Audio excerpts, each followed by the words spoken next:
ఛానల్ని లైక్ చేసి సబ్స్క్రైబ్ చేసుకోండి. అలాగే మీ విలువైన అభిప్రాయాన్ని కామెంట్ ద్వారా తెలపండి. Please subscribe and support my channel.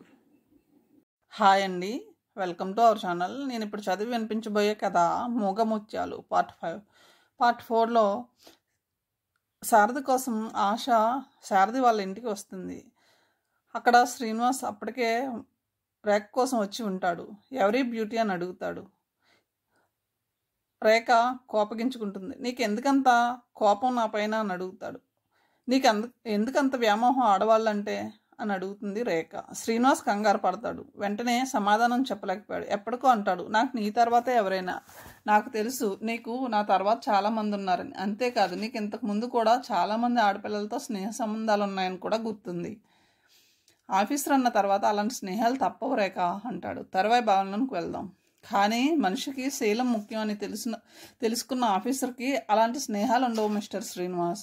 సరే ఒప్పుకుంటానులే డియర్. నీ భయం నాకు అర్థమైంది. నేను నిన్ను పోగొట్టుకోలేను. అంత ధైర్యం నాకు లేదు అసలు. నాకు నీ గురించి చెప్పకిక. రేఖ లేచి నిలబడింది. అతడిని వెళ్ళిపోమ్మని శాసించింది. నిశ్చేష్టుడయ్యాడు అతడు. అతనితో మరో మాట మాట్లాడకుండా లేచి వెళ్ళిపోయింది. శ్రీనివాస్ వెళ్ళిపోయాడు. ఆశ శుభలేఖలను పట్టుకుని వచ్చింది. సలీం బిజినెస్ వ్యవహారంతో బాంబే వెళ్ళాడు. పెళ్ళి 1 రోజులు ఉందని చెప్పింది. శారది కళ్ళ నిండుగా ఆనందం నింపుకొని చూశాడు ఆమె వైపు. మా వాడిని ఆ బిజినెస్ నుంచి బయటికి లాగేసావన్నమాట. వాడికి నువ్వు నేను ఆ బిజినెస్ లాగే కనపడతామమ్మా. ఇద్దరం కలిసి ఈ శుభలేఖతో పాటు 4-5 పేజీల ఉత్తరం రాస్తే గాని ఆ బొంబాయి నుంచి దిగిరాడు. లేకపోతే పెళ్ళి ఎవరిదో అనుకుని ఓ బహుమానం పంపి మరో పట్టణం వెళ్ళిపోతాడు. శారద మాటలకి నవ్విందామె. సలీంని ఓసారి రమ్మని రాయమ్మా, వాడిని చూడాలని నీలాగే నాకు బెంగగా ఉంది అన్నాడు అతడు. ఆశ అందుకే 1 రోజుల ముందే శుభలేఖ తెచ్చిందని గ్రహించే అలా అన్నాడు. సలీంని రమ్మని రాయన్నయ్యా అన్నది ఆఖరికి సిగ్గుని కప్పిపుచ్చుకుని. ఆశ రాస్తేనే వాడు తొందరగా వస్తాడట. శారది నవ్వాడు. ఏం కాదు, ఆ మహానుభావుడికి ఈ ఆశ గుర్తే ఉండదు. ఉత్తరం కూడా రాయలేదు ఈసారి. ఎన్నాళ్ళయిందో వెళ్ళి. అయితే ఓ పని చేద్దాం. ఆశ పెళ్లి జరిగిపోయిందని రాసేద్దాం. క్షణాల్లో నీ ముందు వాళ్తాడు. ఆశ కళ్ళల్లోకి సిగ్గు నిండుకు వచ్చింది. సన్నగా నవ్వింది. నిజమే, ఆ మాటే రాసేయి అని రేఖకు కూడా చెప్పి వెళ్ళిపోయింది. ఆ మరునాడే సీత వచ్చింది. విజయ బాగుందా? సీత మాటల మధ్యలో విజయ్ గురించి ప్రశ్నించింది. సారథి మౌనంగా తల ఊపాడు. అంతలో రేఖ వచ్చింది. సీత, వచ్చే నెలలోనే మా పెళ్ళి. నువ్వు తప్పకుండా రావాలి అన్నది ఉత్సాహం నిండిన గొంతుతో. వస్తాను, రాకుండా ఎలా ఉంటాను? సీత శూన్యంలోకి చూస్తూ అన్నది. శ్రీనివాస్ 2,000 ఇచ్చి వెళ్ళాడు ఇప్పుడే. మంచి చీరలు కొనిపెట్టాలి నువ్వు. ఇక నుంచి చీరలు కట్టుకోమంటున్నాడు. రేఖ సీతనే చూస్తూ చెప్పుకుపోతుంది. ఓ, ఇల్లు కూడా కొనేస్తున్నాడు శ్రీనివాస్. ఆ ఇంట్లో ముందు నువ్వే అడుగు పెట్టాలి. ఆ ఇల్లు నేనా రాను. నాకెందుకు అతని సంగతి? సీత లోలోన అణిచిపెట్టిన కోపం తారాజువులా పైకి లేచి మండిపడింది. అతని కోసం కాదు, నా కోసం. నాకు నువ్వే అమ్మవి, అక్కవి. రేఖ ఆనందం పట్టలేనట్లు మాట్లాడసాగింది. సీత కోపాన్ని గుండెల్లోనే బంధించింది. ఈసారి బాధని గొంతులో అణిచిపెట్టి వేసింది. అందుకే మౌనం దాల్చింది. మరిచిపోయాను. శ్రీనివాస్ మొదటి భార్య విడాకులు ఇవ్వడానికి ఒప్పుకుందట. నిన్ననే ఉత్తరం వచ్చింది. సీత కోపాన్ని పళ్ళ మధ్యన బిగబట్టింది. తలెత్తలేదు ఈసారి. శారది వెంటనే లేచి బయటకు వెళ్ళిపోయాడు. సీత మొహాన్ని చూడలేక. పాపం, ఎంత దురదృష్టమో చూడు అమ్మాయిది. రేఖ జాలిపడింది. ఓసారి వెళ్ళి చూసి రావాలనిపిస్తుంది అన్నది మళ్ళీ. వెళ్ళకు, వెళ్తే పీక పిసుకు చంపేస్తుంది. సీత కోపం బగ్గున మండింది. నీకెలా తెలుసు? నువ్వు చూసావా అమ్మాయిని? చూశాను, మా ఊరే, నాకు బాగా తెలుసు. రేఖ సీత పక్కనే కూర్చుంది లేచి వచ్చి. పాపం, ఏడ్చిందా అన్నది. ఎందుకు? ఆ అమ్మాయి అంత మూర్ఖురాలేం కాదు. నన్ను తిట్టిపోసిందా? మధ్యలో నిన్నెందుకు తిట్టడం? ఈ శ్రీనివాస్ గారు ఏమైనా శ్రీరామచంద్రులా? ఈ అనుబంధం నుంచి బయటపడినందుకు హాయిగా ఉన్నానని చెప్పింది. సీత లోలోని ఊహల్లో ఒదిగి ఉన్న అనురాగం ఏడుస్తుంది. శ్రీనివాస్ నీకు తెలుసా?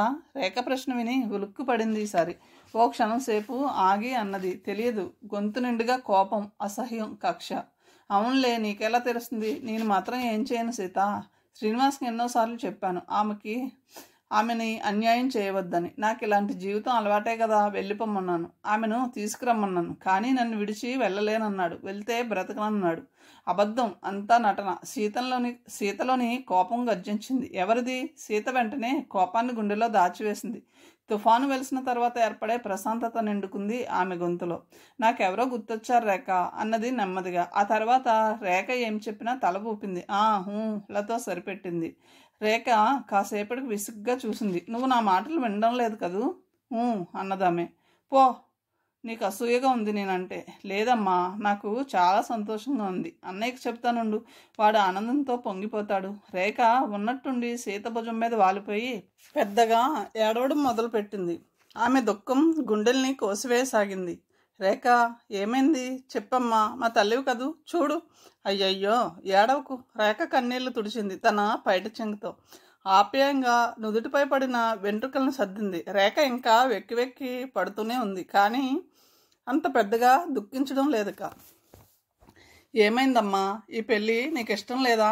కాదక్క, నాకు నీలాంటి అక్క ఉంటే బాగుండేది. మనసులోని మాటని చెప్పుకోవడానికి కూడా ఎన్నాళ్ళు నాకెవ్వరూ లేరు.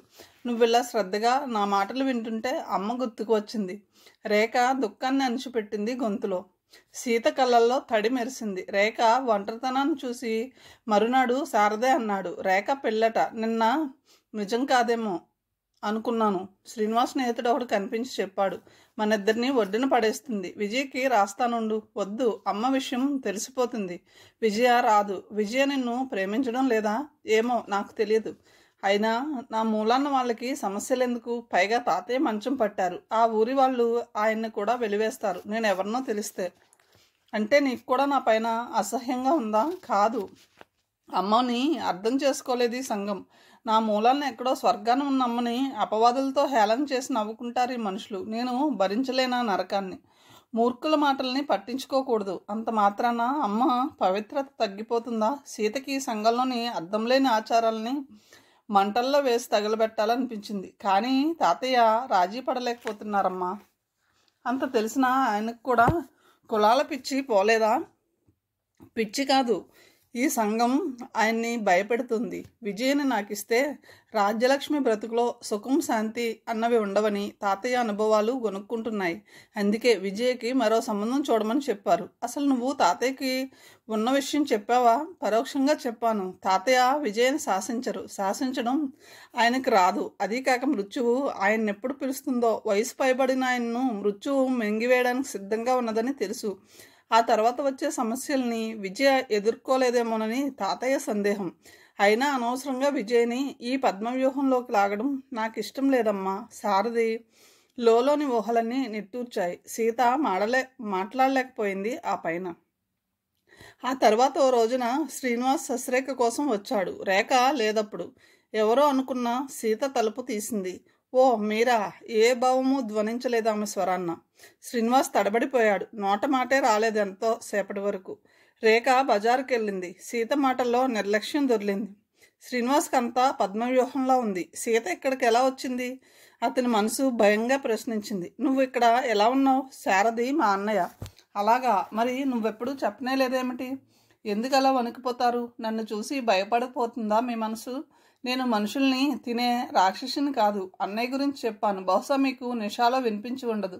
మన మధ్య ఎప్పుడు నిషా అన్న ఉండేది, లేకపోతే అందమైన ఆడపిల్లైనా ఉండేది. అందుకే మీకు గుర్తులేదు. సీత శాంతస్వరంతో అన్నది. ఆమె మాటల్లో వెతికి చూద్దామన్న కోపమే లేదు. శ్రీనివాస్కి మహా ఇబ్బందిగా ఉంది. రేఖకి తెలుసా నువ్వు నా సీత? నేను మీకేమీ కాను. మీరే వైపు నుంచి నాకు బంధువులు కారు. రేఖకి తెలియదు. తెలిసినా నేనేమీ బాధపడను. అసలు నేనందుకు సంతోషిస్తాను. మీరు దక్షిణ ధ్రువం, నేను ఉత్తర ధ్రువం. అందుకే విడిపోయాం. రేఖని మాత్రం ఇలా వంచకండి. నాతో పాటు అన్నయ్య ఉన్నాడు, సలీం ఉన్నాడు, ఆ పైన ఆశ ఉంది. రేఖ కోసం మేము ఏమైనా చేయగలం. సీత స్వరం కటువుగా ఉంది ఈసారి. నా మనసులో నీకు చోటు లేదు పొమ్మంది ఆమె నిర్దాక్షిణ్యంగా. శ్రీనివాస్ ఆమెనే చూస్తుండిపోయాడు విభ్రాంతుడై. ఈ సీత నాకు తెలియదు. నాకు తెలిసిన సీతకి ఇన్ని మాటలు రావు. మేకపిల్లలా అమాయకంగా భయంగా నా వంక చూసేది. ఇంత ధైర్యం ఎలా వచ్చింది? అతని మనసు నిలదీసి ప్రశ్నిస్తోంది. నేను కోర్టుకు రావడం లేదు. అక్కడ మీ పేరుతో నా పేరు జోడిస్తే భరించడం నా వల్ల కాదు. మళ్ళీ ఈ ఇంట్లో అడుగు పెట్టకండి. ఇక్కడ ఉన్న వాళ్ళకి వంచన, మోసం, కుట్ర తెలియవు. రేఖకి చెప్పేశాను విడాకులు ఇచ్చేశానని. నేను ఏలూరు నుంచి రాకమునిపే నిశ్చయించుకున్నాను నా బ్రతుకు నేనే బ్రతకాలని. అందుకే మీ అమ్మగారిని నాన్నగారిని తీర్థయాత్రలకు పంపించాను. కొడుకు పుట్టనే లేదనుకుంటాను అని ఏడ్చారు మీ అమ్మగారు. ఆస్తిని నా పేరా రాయించుకున్నాను. మీ నాన్నగారే రాయించుకోమన్నారు. నేను నమ్మను. శ్రీనివాస్ కోపంగా అరిచాడు. నాకు జరిగిన అన్యాయానికి మీ నాన్నగారిని శిక్షించాను. సీత మనసు అవమాన భారంతో దహించుకుపోతుంది. అది నా ఆస్తి. కోర్టుకు వెళ్తాను. మళ్ళీ నోరు చించుకున్నాడు అతడు. మీ నాన్నగారి స్వార్జితం అది. ఎవరికి రాయనన్నారు. నాకు మాత్రమే రాస్తానన్నారు. ఆయనకు ఆ హక్కు ఉందని చెప్పారు. సీత కంఠం గంభీరంగా ఉంది ఈసారి. రేఖకి రాసేస్తాను నేను. ఆమె ఎన్నాళ్ళు ఈ డబ్బు కోసమే మీలాంటి గోముఖ వ్యాఘ్రాలతో స్నేహం చేసింది. ఆ నరకాన్ని నుంచి తప్పించడానికి అన్నయ్య రాత్రింబవళ్ళు శ్రమిస్తున్నాడు. వాడి కోసం ఆస్తినంతా రేఖకి రాసేశాను. నిన్ను ఏం చేస్తానో చూడు. అతడు పళ్ళు పటపటలాడించాడు ఆగ్రహం పట్టలేక. ఏమీ చేయలేరు. నేను సీతని, శారదకి చెల్లెల్ని. దయతలిసి వదిలిపెట్టాను ఇంతటితో. ఉద్యోగం కూడా ఊడగొట్టమన్నారు మా అత్తగారు. పేపర్లో ఫోటో వేయించి మీ నిజస్వరూపం గురించి 10 మందికి తెలియపరచమన్నారు మా మామయ్య. కానీ నేనే వద్దన్నాను. నాకు జాలి వేసి మామయ్యని బ్రతిమాలాను. స్టాప్ ఇట్, నిన్ను చంపేస్తాను. ఏమిటా అరుపులు? ఎందుకు? రేఖకు చెప్పనా? నాకు మంచి వాళ్ళంటేనే భయము, భక్తి. ఆ మంచితనానికి దూరంగా ఉన్న వాళ్ళని నేను లెక్క చేయను. Hello Sita, so you have seen my heroes. Srinivas ఎలా ఉంది మా సీత? మా అక్కయ్య. అంతేకాదు ప్రియాతి ప్రియమైన స్నేహితురాలు కూడా. ఓ వెధవ అక్కని మోసం చేశాడు. కూర్చో డార్లింగ్. ఆ రాస్కెల్ ఏ ఊళ్ళో ఉన్నాడో మరి. మా సీత చెప్పనంటుంది కానీ ఎప్పుడో తెలుసుకుంటాను. ఆ ఫూల్ని కాల్చి పారేస్తాను. సీత నాకు అడ్డు రాకిప్పుడు. I will kill him. వాణ్ణి ముక్కలు ముక్కలుగా నరికి పారేస్తాను. రేఖ వచ్చి రావడంతోనే కోపంతో విరుచుకుపడింది. శ్రీనివాస్ కుర్చీలో కూర్చుని రుమాలు తీసి మొహాన పట్టిన స్వేద బిందువుల్ని తుడుచుకున్నాడు. రేఖ, నీ కోపానికి పట్టాభిషేకం చేస్తాను కానీ ఇలారా, మీ హీరోకి కాఫీ ఇచ్చి పంపించు. లోనికి వెళ్ళిన సీత పిలిచింది. శ్రీను డియర్, సీత అందమైంది కాదా? రేఖ ప్రశ్నించింది సూటిగా అతని కళ్ళల్లోకి చూస్తూ. శ్రీనివాస్ కోపాన్ని దిగమింగుతూ తల ఊపాడు. మరి ఆ ఫూల్కి ఏమైంది? గుడ్డివాడంటావా? ఎందుకింత అందాన్ని కాళ్ళదని వెళ్ళిపోయాడు? వాడికి పిచ్చైనా ఉండాలి, వెర్రైనా ఉండాలి. రేఖ, నువ్వు హద్దులు మీరిపోతున్నావు. సీత లోపల నుంచి వారించింది. ఎందుకు సీత ఇంకా మోసగాన్ని సమర్థిస్తున్నావు? నేనైతే ఈసరికి ఆ రాస్కెల్ని జైలుకి పంపించేదాన్ని. డార్లింగ్, మా సీత వట్టి పిచ్చిది. ఆ మాటలకేం కానీ నా బదులు నువ్వు సీతనెందుకు చేసుకోకూడదు? రేఖ, నువ్వు వెళ్ళారా? సీత కేక వేసింది. అబ్బా ఉండు సీత, నా దగ్గర 15,000 ఉన్నాయి. శారద ప్రాణం కూడా ఇస్తాడు సీత కోసం. నేను నా డబ్బంతా సీత పేరిట బ్యాంకులో వేస్తాను. ఇంకా చాలదనుకుంటే సలీం భయ్యాని అప్పు అడుగుతాం. శ్రీనివాస్ లేచి నిలబడ్డాడు. ఏం వెళ్ళిపోతున్నావు? సీత నీకు నచ్చలేదా? నాకు కాస్త పనుంది, వెళ్తాను. అతను గొనికాడు. మరి సీత మాట ఏమిటి? రేఖ మళ్ళీ ప్రశ్నించింది. మరీ పిచ్చిగా మాట్లాడుతున్నావు రేఖ. ఐసి, నీకు సీత నచ్చలేదన్నమాట. నీకు కావాల్సింది నేనన్నమాట. పోన్లే, మన పెళ్ళయ్యాక నువ్వు నాకు సాయం చేయాలి శ్రీను. మా సీత మొగుడిని ఎక్కడున్నా వెతికి పట్టుకురావాలి. ఇద్దరం కలిసి వాడిని చిత్రవాద చేద్దాం. శ్రీనివాస్ వినలేను అన్నట్లు తల వంచుకున్నాడు ఈసారి. రేఖ అతనికి దగ్గరగా వచ్చి గొంతు తగ్గించి అన్నది. ఏమిటి శ్రీను, సీత మీదేమైనా మనసుపోయిందా? మనం కొత్త తరం మనుషులం. కోరికలను అదుపులో పెట్టడం మన సివిలైజేషన్ కాదు. సిగ్గుపడక డార్లింగ్. సీతను కూడా చేసుకుంటానంటే మాట్లాడతాను. ఎందుకంటే నాకు ఈ పెళ్ళిళ్ళ మీద అంతగా నమ్మకం లేదు. సీత మొగుడినే తీసుకో. వాడు వేదమంత్రాలు వల్లించి మంగళసూత్రం కట్టాడు. 100 మంది సాక్ష్యంగా ఉన్నారట. దేవుడికి, దెయ్యానికి, చుక్కలకి, సూర్యుడికి నమస్కారాలు పెట్టి 7 అడుగులు నడిచాట. ఆ పైన డబ్బు కూడా పుచ్చుకున్నట్ట. ఇంత చేసి ఆ మంత్రాల్ని, ఆ నమస్కారాల్ని, ఆ సాక్ష్యాల్ని గంగలోకి నెట్టేసి పారిపోయాట. ఎందుక పెళ్ళి? ఆ వేద మంత్రాలకే కట్టుబడిన ఆ వెధవ మనిషేనంటావా? అంతమంది సాక్ష్యం ఉన్న అందరినీ మించిన ఆ దేవుడు చూస్తున్నా ఆ పెద్ద మనిషి ఎలా పారిపోయాడంటావు? బహుశా వాడు రాక్షసుడేమో. అందుకే శ్రీను, నాకు ఆ మంత్రాలతో పెళ్ళంటే భయం. ఏదో ఇష్టం ఉన్న నాళ్ళు కలిసి ఉండడం, లేనినాడు మర్యాదగా చడి చెప్పుడు కాకుండా విడిపోవడం, ఇదే నాకు నచ్చిన పద్ధతి. ఏదో సీత గోల పెడుతుందని గుళ్ళో పెళ్ళికి ఒప్పుకున్నాను. రేఖ వాక్ ప్రవాహానికి అడ్డే లేకుండా పోయింది. కూర్చో డార్లింగ్, అన్నయ్య వచ్చే వేళైంది, నీతో మాట్లాడాలన్నాడు. అతన్ని బలవంతాన్న కూర్చోబెట్టింది. లోనికి వెళ్ళింది. సీత కాఫీ అయిందా అని అరుస్తూ. అరే ఏడుస్తావెందుకు? సీతని చూడగానే ఆశ్చర్యపోయింది. చా ఎందుకు, ఒక్కసారే స్టవ్ ఆర్పేశాను. ఆ పొగ కళ్ళల్లోకి పోయి నీళ్ళొచ్చాయి. సీత సమాధానం విన్న రేఖ మాట్లాడలేదు. కాఫీ పట్టుకు వెళ్ళి శ్రీనివాస్కి ఇచ్చింది. కాఫీ చేదుగా చేసింది ఈవేళ. సీత మరీ పిచ్చిదైపోతుంది రోజు రోజుకి ఆ ఫూల్ని తలుచుకుని. శ్రీనివాస్ రేఖ మాటలు వినపడనట్లు పేపరు చూడసాగాడు. శ్రీను, సీతను చేసుకుంటానని నాకు మాట ఇవ్వు. నీకు కావలసినంత డబ్బిస్తాను. రేఖ మళ్ళీ ప్రాధేయపడింది. నీకేమైంది ఈవేళ? శ్రీనివాస్ లేచి నిలబడ్డాడు. మా సీత ఏడుస్తోంది శ్రీను. అయితే నేనేం చేయను? సీత నీకేమీ కాదా? ఇదేం ప్రశ్న? నాకేమవుతుంది? ఎందుకు కాకూడదు? నీకు కావలసింది అందమే కదా. సీత నాకంటే అందమైంది శ్రీను. నువ్వు సరిగ్గా చూడలేదేమో. ఓసారి పిలుస్తానుండు. సీత, ఓ సీత, ఓసారి ఇలా రా. శ్రీనివాస్ వెళ్ళిపోయాడు అనుకుని సీత వచ్చింది. అక్కడే ఉన్న అతను చూసి వెంటనే లోపలికి వెళ్ళిపోయింది. రేఖ, నేను గుడికి వెళ్తున్నాను, తలుపులు వేసుకో అని లోపల నుంచి చెప్పి వెళ్ళిపోయింది. శ్రీనివాస్ పెద్ద ఆపద నుంచి బయటపడ్డట్టు నిట్టూర్చాడు. చూసావా? రేఖ అడిగింది. రేఖ, నాకు కావాల్సింది నువ్వు. నాలో ఏముంది అదంతా నాకు తెలియదు రేఖ. నేను నీకోసమే పుట్టాను. రేఖ నవ్వింది పెద్దగా అతని మాటలు విని. నువ్వు చాలా తెలివిగలవాడివి శ్రీను. నిన్ను పోగొట్టుకోలేనక. రేఖ నవ్వుతూనే సమాధానం చెప్పింది. శ్రీనివాస్ సెలవు తీసుకుని వెళ్ళిపోయిన తర్వాత కూడా రేఖ అక్కడే కూర్చుండిపోయింది ఎంతో సేపటి వరకు. సీత వచ్చి చూసింది. చీకట్లో కూర్చున్నావేమిటి రేఖ? లైట్ వేసి అడిగింది. నీకు బాధగా ఉందా సీత? నేను పెళ్లి చేసుకుని వెళ్ళిపోతున్నానని. అందుకే కదూ నువ్వు ఏడ్చింది. పొగకి కన్నీళ్ళు వచ్చాయని నన్ను భ్రమలో ముంచకు సీత. నాకు తెలుసు అవి నీ గుండెల్లో నుంచి వచ్చిన కన్నీళ్ళు. రేఖ కళ్ళు మూసుకుంది చివర్లో. చిన్నప్పటి నుంచి నాకు ఓ చెల్లెలుంటే ఎంత బాగుండును అనుకునేదాన్నమ్మా. తీరా నువ్వు లభించిన తర్వాత నా నుంచి దూరంగా వెళ్ళిపోతున్నావు అనుకుంటే నా మనసు భరించలేకపోతుందమ్మా. సీత కళ్ళల్లో నుంచి అశ్రు బిందువులు రాలిపడ్డాయి. వద్దు సీత, ఏడవకు. ఒంటరిగా పుట్టడం ఎంత బాధో నాకు తెలుసు. నేను ఎక్కడికి వెళ్తాను? ఈ సిటీలోనే ఉంటానుగా. నీ గురించి నా మనసు ఈ మధ్య ఎంతగానో ఆలోచిస్తుంది సీత. నిజంగా పిచ్చిదేనా ఏడ్చాననుకో. నీకు జరిగిన అన్యాయం వినగానే. నాకు ఆ విషయం గుర్తు చేయకమ్మా. నాకు గతం లేదనుకుంటున్నాను. నీ అంతటి మనోబలం నాకు లేదక్క. అందుకే ఇలా బ్రతుకుతున్నాను. ఆమెలోని ఊహలు సీతని ఆప్యాయంగా అక్క అని సంబోధించకుండా ఉండలేకపోయాయి. జరిగింది పీడకల అనుకోరేక. ఇకనైనా అన్నయ్య మాట విను. వాడిని మనం జీవోత్సవంలో మార్చివేశామని భయం వేస్తుంది. సీత గొంతు భారమైంది. ఆ సాయంత్రమే ఆశ ఇంటికి వెళ్ళాడు సారథి.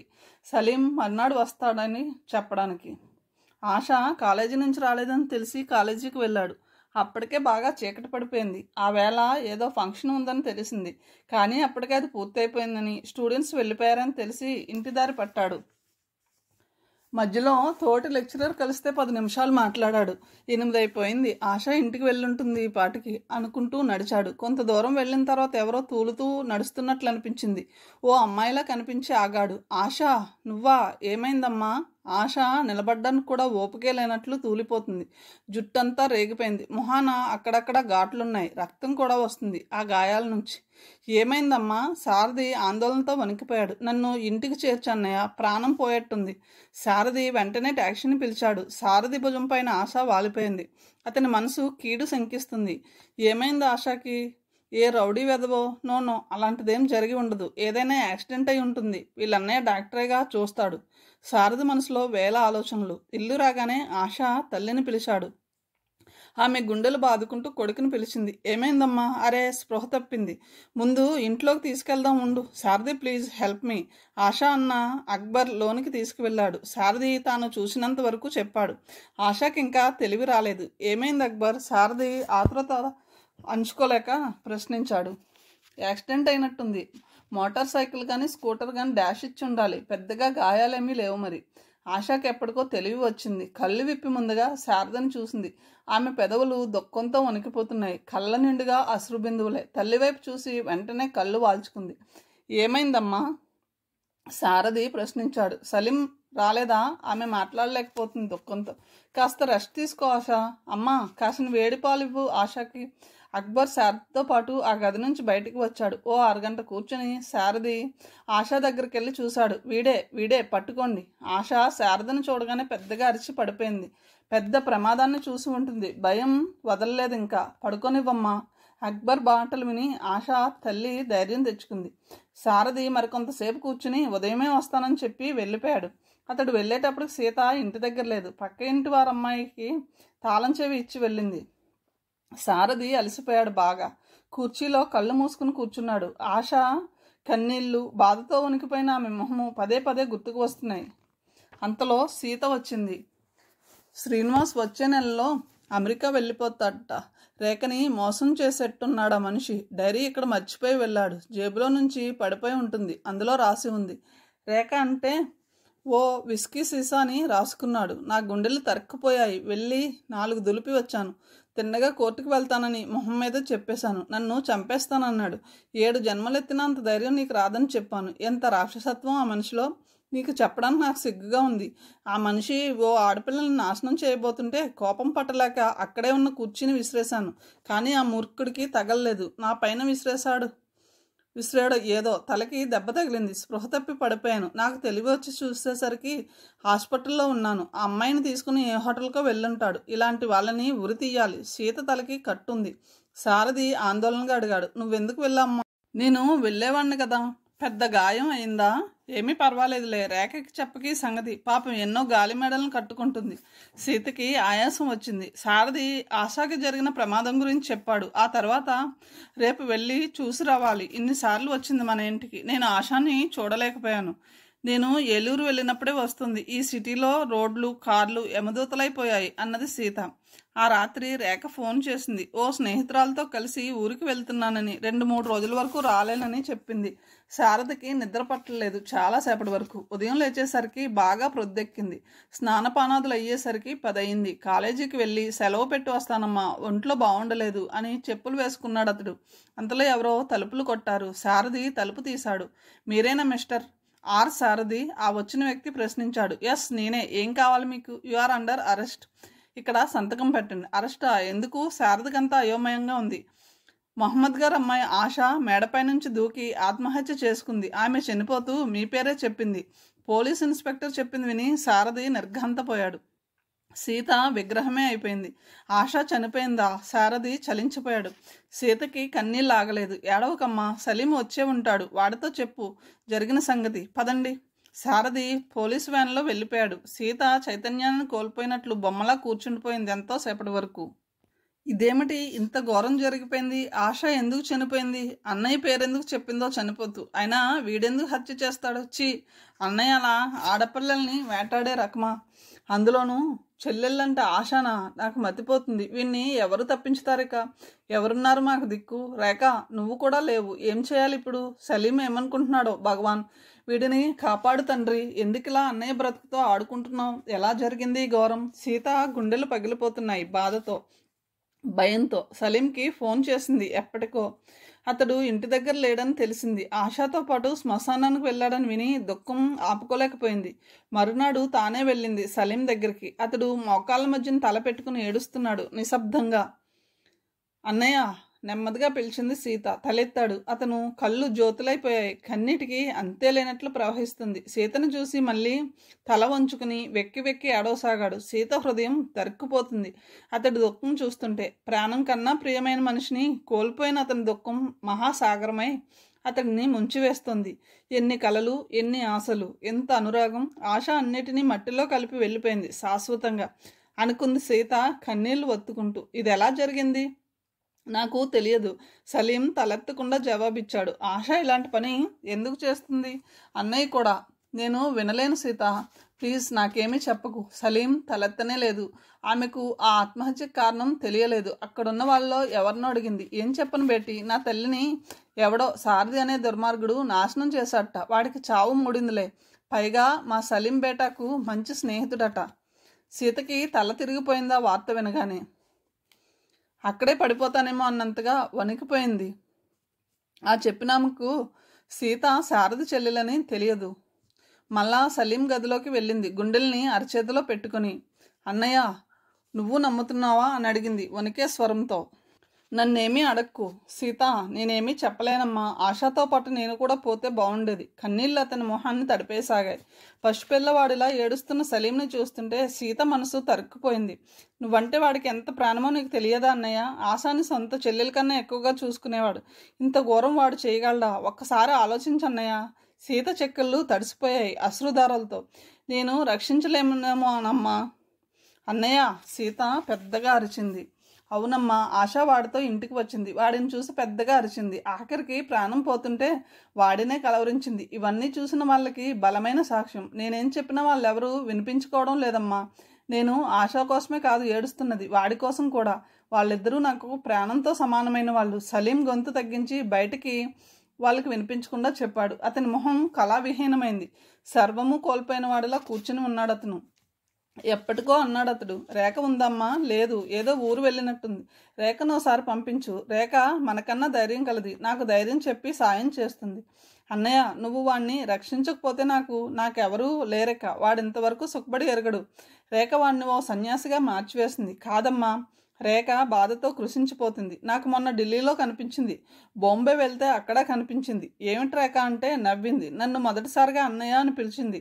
నా బ్రతుకులో సుఖం లేదని తెలిసే పిచ్చిదనలో ఆ సుఖాన్ని అన్వేషిస్తూ వచ్చానన్నయ్య అన్నది. ఆమె ఎప్పటిలా చలాకీగా ఉత్సాహంగా లేదు. ఏదో కోల్పోయిన మనుషులా నడిచి వెళ్ళిపోయింది. రేఖకి చాలామంది తెలుసు. ఓ స్నేహితురాలు తండ్రి పోలీస్ ఆఫీసరు. ఒకసారి నా దగ్గరకు పంపించు. అంత దుఃఖాన్ని గుండెల్లో దాచిపెట్టి సీతకు ధైర్యం చెప్పాడతడు. సీత వెళ్ళగానే గోడకి చెరగలపడి రుమాహులతో మొహం కప్పుకొని ఏడవసాగాడు నిశ్శబ్దంగా. ఆశ, ఎందుకు ఇలా చేసావు? నేను నీకు గుర్తు రాలేదా? నీకోసం ఎన్ని కలలు కన్నాను. ఎన్నిసార్లు నీకు నా మనసు విప్పి చెప్పాను. నా గుండెలు పగిలిపోయేట్టున్నాయి ఆశ. నిన్ను కలుసుకుందామంటే వీలు కావడం లేదు. వాడు సారథి ఈ వ్యూహంలో బంధించబడ్డాడు. వాడిని ముందు రక్షించుకోవాలి. అప్పుడు ఏడవడానికి చావడానికి వీలుంటుంది అని మనసు విలవిల్లాడిపోసాగింది. సీత మౌనంగా లేచి వెళ్ళిపోయింది. ఇంటికి ఎలా చేరుకుందో ఆమెకే తెలియదు. ఆనాటి వార్తాపత్రికలో అప్పటికే ఈ ఆత్మహత్య గురించి వివరాలు ప్రకటించబడ్డాయి. సారథి ఫోటో కూడా వేసింది ఓ పత్రిక. సీత ఆ పేపర్ని చింపి ముక్కలు చేసింది కక్షగా. ఆ సాయంత్రమే రేఖ వచ్చింది. సర్వం కోల్పోయిన దానిలా కూర్చున్న సీతను చూసింది. ఏమైంది సీత? సీత తలెత్తింది. ఆమె కళ్ళలో గిర్రన నీరు తిరిగింది. ఆశ చచ్చిపోయింది నిర్లిప్తంగా చెప్పింది. వాట్? ఎప్పుడు? రేఖ కొయ్యబారిపోయింది. నిన్న ఆత్మహత్య చేసుకుంది. ఎందుకు? ఏమైంది? ఎవరో ఆమె శీలాన్ని మలినపరిచారట.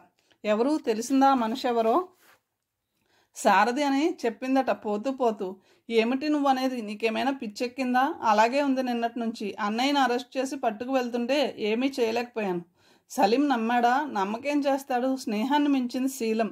అది తనకి ప్రాణంతో సమానమైన ఆశాశీలం. పిచ్చివాడులా అరిచాడు అడిగితే.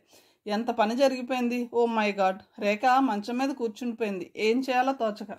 ఇప్పుడే వస్తానుండు. నాకు ఆ ఇన్స్పెక్టర్ తెలుసు. ఓసారి అతన్ని కలుసుకుని వస్తాను. శ్రీనివాస్ని కూడా పిలుచుకురావాలి. రేఖ పరిగెత్తినట్లే నడిచి వెళ్ళిపోయింది.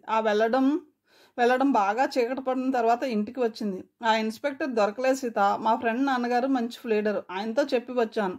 శ్రీనివాస్ కూడా లేడు. అలాంటి వాళ్ళు మనకేమీ చేయలేరు రేఖ. అందుకు కాదులే, ఎక్కడికి వెళ్ళాడో. నేను నా ఫ్రెండ్తో గోల్కొండ చూసి వద్దామని వెళ్ళాను. అక్కడి నుంచి ఓ పల్లెటూరు వెళ్ళాం వాళ్ళ బంధువులను చూడడానికి. ఇలా వెళ్తున్నానని శ్రీనివాస్ కూడా చెప్పాను. నాతో చెప్పకుండా ఎక్కడికి వెళ్ళడే. ఇప్పుడు అతను ఎందుకు రేఖ? ఆ ఇన్స్పెక్టర్ గారిని కలుసుకోముందు. రేఖకి ఆమె మాటలు వినిపించనే లేదు. ఆమె ఏదో ఆలోచిస్తోంది తీవ్రంగా. నువ్వు ఆశాను చూడలేదు కదూ ఇంతవరకు? సీత లేదన్నట్లుగా తల ఊపింది. నిన్న కానీ మొన్న కానీ నువ్వు శ్రీనివాస్ దగ్గరికి వెళ్ళావా? సీత సమాధానం చెప్పలేదు. ఈసారి చెప్పవన్నమాట. మధ్యన ఆయన సంగతి ఎందుకు ఇప్పుడు? సీత విసుక్కుంది. ముందు ఆయన్నే పట్టుకోవాలి. నన్ను మోసం చేస్తున్నాడని తెలిసింది. అందుకే ఊరు వెళ్ళినట్లు వెళ్ళి వెంటనే వచ్చేసాను. కానీ నేను వచ్చేసరికి అతడు రూమ్లో లేడు. అయితే వెళ్ళి అతడినే వెతుక్కో. అన్నయ్య సంగతి నీకెందుకు కానీ? సీత వ్యంగ్యంగా అన్నది. నిజమే, నా బ్రతుకు నేనే చూసుకోవాలి. వస్తాను మరి అని మళ్ళీ సుడిగాలిలా వెళ్ళిపోయింది. ఈ మనిషి ఏ పదార్థంతో చేయబడింది? ఇంత ఘోరం జరిగినా చీమైనా కుట్టనట్లే వెళ్ళిపోయింది. ముందు తన బ్రతుకు చూసుకుంటుందట. అన్నయ్య, నువ్వు పాముకి పాలు పోసి పెంచుతున్నావురా. ఎలా వెళ్ళిపోయిందో చూడు. శారది అన్న మనిషిని ఎరగనట్లే మాట్లాడింది. శ్రీనివాస్ వెళ్ళిపోయాడు అనగానే. ఎంత విచిత్రమైన మనిషి. రక్త సంబంధం కూడా ఈమెని కదిలించదా? సీత ఉన్న కోపాన్నంతా రేఖపైన గుమ్మరించింది. ఆ రాత్రి ఎంతసేపటి వరకు రేఖ వస్తుందేమోనని ఎదురు చూసింది. కానీ ఆమె రానేలేదు. ఎంత పిచ్చిదాన్ని. ఈ రేఖ నన్ను ఉద్ధరిస్తుందా అనుకుంది తెల్లవారుతుంటే. కానీ రేఖ ఎక్కడెక్కడో తిరిగి సలీం దగ్గరకు వెళ్ళిందని ఆమెకు తెలియక కోపం తెచ్చుకుంది. సలీంని చూడగానే రేఖ చేతుల్లో మొహం దాచుకుని ఏడ్చింది. సలీం నిశ్శబ్దంగా కన్నీరు కారుస్తూ పెదవుల్ని నొక్కుంటూ దుఃఖాన్ని నిగ్రహించడానికి సర్వ ప్రయత్నాలు చేసి విఫలుడైపోయాడు. మోకాల మధ్య మొహం దాచుకుని రోధించసాగాడు. ఆశాని నిన్ను చూసి నేనెంతగా సంబరపడిపోయేదాన్ని చెప్పలేనన్నయ్య. నా కలలకు రూపం పోసుకున్నట్లుండేవాళ్ళు మీ ఇద్దరు. కానీ ఇలా జరుగుతుందని నేను కలలో కూడా ఊహించలేదు. రేఖ దుఃఖం నుంచి తేరుకుని అన్నది. సలీం కళ్ళు ఒత్తుకుంటూ అన్నాడు. ఆశా మనసు చాలా సున్నితమైంది రేఖ. ఆ మనసుని ముక్కలుగా కోసి వేశారు ఎవరో. అందుకే ప్రాణంతో ప్రాణమైన నన్ను ఇలా జీవోత్సవాన్ని చేసి వెళ్ళిపోయింది. నీకు తెలియదేమో, ఆశాని ఏ దుర్మార్గుడో తన పశువంచ కోసం బలి తీసుకున్నాడమ్మా. అన్నయ్య, రేఖ నిర్గంతపోయింది. అవునమ్మా, ముందు నేను నమ్మలేకపోయాను. కానీ అక్బర్ నిన్న ఆశ గదిలో పడున్న చిన్న ఉత్తరం తెచ్చి చూపించాడు. ఇదిగో చూడు, దీనివలన మనకేమైనా ఆధారం దొరుకుతుందేమో. ఆశ అన్నగారు మండిపోతున్నాడు. శారదిని అన్ని వైపుల నుంచి బంధించడానికి వాళ్ళని అన్ని ప్రయత్నాలు చేసేశారు. నేను ఏం చేసినా రహస్యంగా చేయవలసి వస్తుంది. ఒక్క ఆశకి తప్ప నా దుఃఖం ఎవ్వరికీ వినిపించదు. నేను శారది వైపు ఉన్నానని తెలిస్తే ముందు అమ్మ గుండెలు పగిలిపోతాయి. రేఖ ఉత్తరాన్ని అందుకుని చూసింది. సలీం, నీ ఆశని సర్వనాశనం చేశాడు వాడు. వాణ్ణి శారది. అక్కడితో ఆగిపోయిందా ఉత్తరం. కన్నీరు పడి పూర్తిగా చెరిగిపోయాయి ఆ తర్వాత రాసిన అక్షరాలన్నీ. ఉత్తరం నలిగిపోయి ఉంది బాగా. అన్నయ్య, నీకు కూడా శారది పైన అనుమానంగా ఉందా? రేఖ గుండెలను బిగపట్టుకుని అడిగింది. శారదికి ఆశ రాఖీ కట్టిందమ్మా. ఆశ ప్రాణంతో కలిసిపోయేది నా ప్రాణం కూడా. శారది ఇందులో లేకపోతే వాడు మనిషి కాదమ్మా, దేవుడు. నేను విస్కీ నిషాతో బ్రతికేవాణ్ణి. ఏ నీతి నియమాలు నన్ను బంధించగలిగేవి కాదు. శారది నన్ను మనిషిగా మార్చాడు. ఏ నిష కూడా నన్ను అంటుకోలేకపోయింది. వాడు నా స్నేహితుడైన క్షణం నుంచి ఆశ మొదట్లో నా కోసం ఏమీ ఇవ్వలేను పొమ్మంది. కానీ శారది స్నేహం ఆశని నా మనిషిగా మార్చివేసింది. వాళ్ళిద్దరూ నా ప్రాణంలో ప్రాణమైపోయారు. ప్రతిరోజు ఆశకి ట్యూషన్ చెప్తూ నా గురించి కూడా వినిపించేవాడు. వాడితోనే మా కథ మొదలైంది. కానీ ఇప్పుడు వాడినే జైల్లోకి త్రోసివేసింది. సలీం కళ్ళ నిండుగా నీళ్లే. నాకు తెలుసు అన్నయ్య, ఎవ్వరికి హాని చేయలేడు. రేఖ గొనికింది. రేపు పొద్దున్న వస్తానన్నయ్య అని వెళ్ళిపోయింది. మర్నాటి మధ్యాహ్నం విజయ వచ్చింది. విజయ, నువ్వా? సీత ఆశ్చర్యపోయింది. ముందు ఓ కప్పు కాఫీ ఇవ్వు సీత. నిన్న పేపర్ చూసిన క్షణం నుంచి పిచ్చిదానిలా మంచినీళ్ళు కూడా ముట్టుకోలేకపోయాను అనుకో. ఇంతకీ ఇందులో నిజం ఉందంటావా? విజయ కళ్ళు లోతుకుపోయాయి. ఆమె మొహం పాలిపోయింది. శారది ఆమెకెంత ప్రియమైన వాడో ఆమె కళ్ళే చెబుతున్నాయనిపించింది సీతకి. మంచినీళ్ళు తాగి కుర్చీలో వాలి కళ్ళు మూసుకుంది. సీత కాఫీ కలిపి తెచ్చి ఇచ్చింది. కాఫీ తాగిన తర్వాత ఆమెకు కాస్త అలసట తగ్గినట్లు అనిపించింది. ఆయన ఏమన్నారు సీత అన్నది ఎప్పటికో. అన్నయ్య పిచ్చివాళ్ళ జైల్లో ఉన్నాడు విజయ. నేను వెళ్తే మహాయోగిలా నవ్వాడు. చూసావమ్మా, ఆశా నాకు చెల్లెలని వాడికి తెలీదు. నాకు నువ్వు రేఖ ఆశా సమానమని ఎన్నిసార్లు వాడితో చెప్పాను. నా చెల్లెల్ని వద్దులేమ్మా, ఆ ఘోరాన్ని నేను చెప్పలేను అని తల వంచుకున్నాడు. సీత జరిగిన సంగతి చెప్పింది. మీ అన్నయ్య దేవుడు లాంటి వాడు సీత. సలీం ఎలా నమ్మాడు అసలు? నమ్మకేం చేస్తాడు? అసలు ఏం జరిగిందో ఎవరికి తెలుసు? ఆఖరి గడియల్లో ఆశ అన్నయ్య పేరు చెప్పడంతో ఇంత జరిగిపోయింది. తాతయ్య ఓ రోజంతా పూజ గదిలోనే కూర్చుండిపోయాడు. శారదిని భగవంతుడు పరీక్షిస్తున్నాడమ్మా అన్నాడు. ఒకసారి వెళ్ళి మీ అన్నయ్యని చూసి రావాలి సీత. సీత మౌనంగా లేచి తయారైంది. ఓ ఫ్లీడరు తాతగారి స్నేహితుడు కొడుకట, ఆయన్ని కలుసుకోమన్నారు. విజయ దారిలో చెప్పింది. రేఖ తనకు తెలిసిన ఫ్లీడర్తో చెప్పిందట. పొద్దున్నే ఫోన్ చేసింది. ఏమైపోయిందోనని హడలిపోతుంటే పొద్దున్న తీరిగ్గా చెప్పింది కబురు. డబ్బు తీసుకురావడానికి బ్యాంకుకు వెళ్ళింది. అవసరమైతే నా దగ్గర ఉంది సీత. తాతయ్య 2000 తీసుకువెళ్ళమన్నారు. విజయ అన్నది. నా అకౌంట్ కూడా ఇక్కడే ఉంది. అది చాలకపోతే తీసుకుంటానులే. అంతలో జైలు వచ్చింది. ఇరువురు లోనికి వెళ్లారు. శారది తల వంచుకుని కూర్చొని ఉన్నాడు. గడ్డం బాగా పెరిగిపోయింది. అన్నయ్య సీత పిలుపు విని తలెత్తాడు. విజయని చూసి నిర్ఘాంతపోయాడు అతడు. విజయకి కన్నీళ్ళు ఆగలేదు అతడి ఆకారం చూసి. తాతయ్య బాగున్నారా? అతని కంఠం వణికింది. విజయ సమాధానం చెప్పలేక తల ఊపింది. రేఖ వచ్చిందా సీత? ఫోన్ చేసిందని చెప్పింది. నా కోసం ఫ్లీడర్ని పెట్టిందట.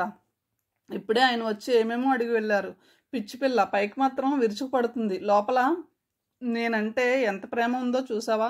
రాత్రంతా ఫ్లీడర్ గారి దగ్గరే ఉందట. నన్ను చూడ్డానికి రాలేనన్నదట. అతని స్వరం గద్గదమైంది. మీరేమీ దిగులు పెట్టుకోకండి.